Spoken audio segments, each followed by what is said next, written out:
You guys, Coach Ryan here with Physical Culture, and in this video I'm going to teach you how to improve your elbow mobility. We're going to be looking at supination and pronation of the elbow joint. Now, in order to get more range, we're going to have to set up our grip so that we can pull ourselves into that passive range. So for pronation, what we're going to do here is take our hand, we're going to grip, like we're putting our heel of our palm on our, if I was wearing a watch, on our watch, and then we're going to grip our hand, our thumbs, our fingers, fingers around the backside of the thumb. That's going to allow me to pull the hand into supination. So once you get here, you should feel stretch and perceived in the elbow. Let's say you hold this for 1 to 2 minutes. That's kind of our general rule of thumb for passive stretching.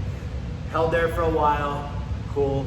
Now we're gonna do some work, PAILs, rails. So what's gonna be PAILs, what's gonna be rails? Well, PAILs is gonna be the progressive side. So the tissue that's lengthening, right, it's going this way. What we're doing is trying to rotate back against this immovable object, which is my other hand, holding me into that position. So that's what helps me create an isometric. So let's say I start rotating back, I'm building that effort up, there should be no movement.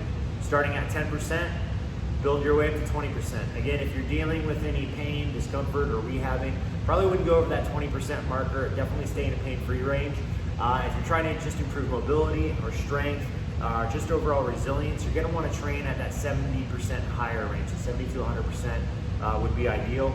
We'll get a couple of rounds here, 2 to 3 rounds is about all you're gonna get as far as improving mobility within a single session. So if you'll watch, now I've done my contraction, I've been working out about 60%, and I'm gonna relax, and I should be able to get a little bit more passive range, right? A little bit more turn on this second one.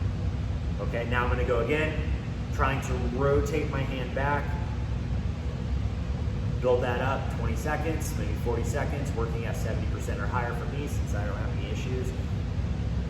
And then you go a little bit deeper, okay? So that is gonna be supination. Now pronation is just the opposite. I'm gonna turn my palm down, do the same thing, putting my heel of my palm on my watch. Now I'm gripping with my fingers over top the ridge of my hand on the pinky side, okay? So here, and now I'm turning down, all right? So now it switches. PAILs, I'm gonna be working the opposite side, rotating back.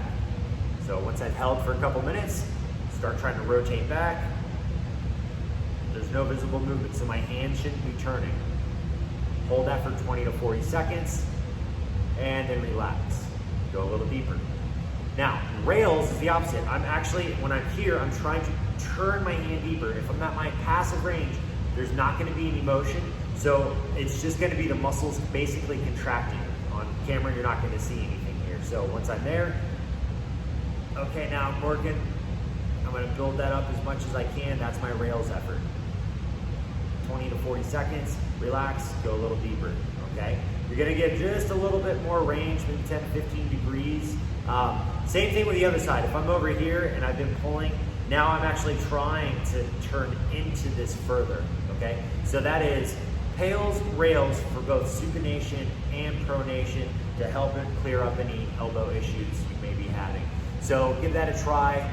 If you're following a custom program that I've created for you, and this is in your program, follow the outline I've put in the program itself. You'll have instructions on how long, what intensity, all of that. But if you have questions on how to move, feel, and perform your best or improve your mobility, feel free to drop a comment. I'm happy to help you out. Thanks for watching, guys.